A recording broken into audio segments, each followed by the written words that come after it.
This video will walk you through how to set up an assignment using the Turnitin LTI feature in Canvas.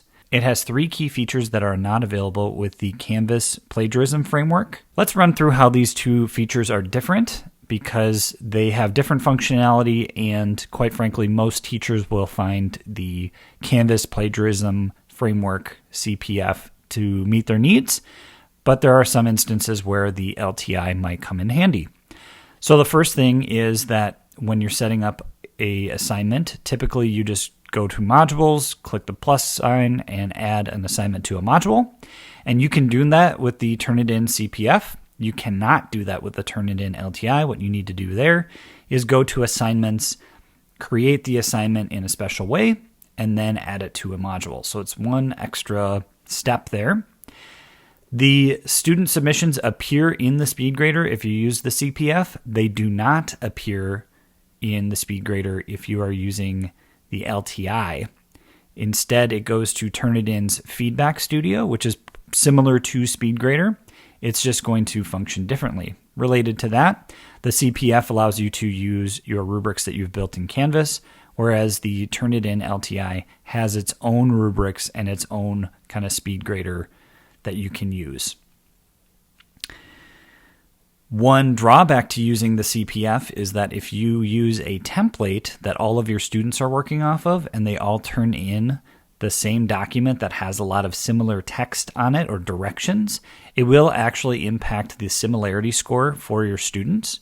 So if you import a template using the LTI, it actually excludes any of the common verbiage and instructions and leaves that out of the similarity checker results. So if you have a big template with lots of words that students are going to leave in, this might be a good option for you. And then lastly, there is a peer review feature both in Canvas and in Turnitin's Feedback Studio. The Turnitin Feedback Studio peer review is actually pretty robust. That allows you to give reviewers questions and a rubric and a few other advanced features, but generally speaking, the peer review built into Canvas meets most teachers' needs. So let's take a look at how we can create these different assignments. The first one I'll show you is the Turnitin Canvas Plagiarism Framework. Again, that's what CPF stands for. And what I did is I created a module and added an assignment to it. And all I have to do is make sure that I've changed my submission to online and checked file uploads. And once I do that, you'll see that plagiarism review pops up here as an option. I click on Turnitin CPF. It will take a moment to load. There will be some different settings that you can check in here. And then you save it, and everything really just shows up in the SpeedGrader, and it's fairly simple and easy to use. If you wanted to create a Turnitin LTI assignment, what you need to do is open up the Assignments button in your course, click on the 3 dots next to the plus assignment button there, and you should see Turnitin as an option. When I click on it, it's going to load up another screen, and you give your assignment a title, a max grade that you want, instructions, a start date, a due date, and a feedback release date. So it gives you the ability to customize all of those different dates. If you check the Enable Peer mark, that's the peer review functionality, which then allows you to assign students to each other or randomly assign them to do peer reviews. So I'll click that. And then under optional settings, you have a few other things that you can check.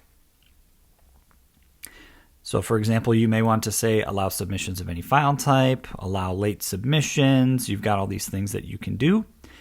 And then enable grammar checker, which is a nice functionality, which gives you some basic mechanics that it will highlight that students need to work on. You can attach a rubric. And again, these rubrics are built within Turnitin. They are not related to the Canvas rubrics that you might use. And they have a few different templates that you can work off of. Otherwise, you can launch the rubric manager, create your own. And then you have all of this information that you can insert for your similarity reports. where you're comparing those against. And then I mentioned that template feature. You can upload a template. So if you have a document perhaps that has a lot of text in it, I have a cause and effect graphic organizer here. When I upload that, what it does is it excludes that from the similarity report. So even if every single student is turning that in, it's not going to ding them for that. And then I can choose to save my settings for future use if I would like. And then I click on Submit. Now, because I created that assignment using the Assignments tab over here, if I want to add it to a module, I'll need to go to my modules, click the plus sign, and find existing things that I have in my course. And now that it's in my module, I can open it up. And for the purposes of this assignment, I'm going to show you one that I've already had submissions to. So what you see is a list of all the students that are in your course. You'll see their paper title. You can grade them by clicking on this little pencil here. And it's going to give you just a dashboard of a few things that you'll want to know, like similarity reports. It will indicate the score that you gave each paper, in this case 9 out of 10. And another thing you can do is you can also submit on behalf of students. So if students submitted something to you in a way outside of Canvas, for example, you can choose a student and upload a file for them. And I'll just take a quick look at the grading functionality here. So if I open this up, what it does is it kind of has a little speed grader view. I can see the different pages and different students in my class. I can I can see the AI score at the bottom here. I can download it. If I click on ETS, what it's going to do is it's going to run the E-rater, which gives a number of different, spelling, punctuation, that kind of thing. Shows me all the different errors that I might have, highlights them, gives me some tips on what I might need to do to improve that. And I can also do some grading using these quick marks where I have these common pieces of feedback I might give, and then they're simply drag and drop.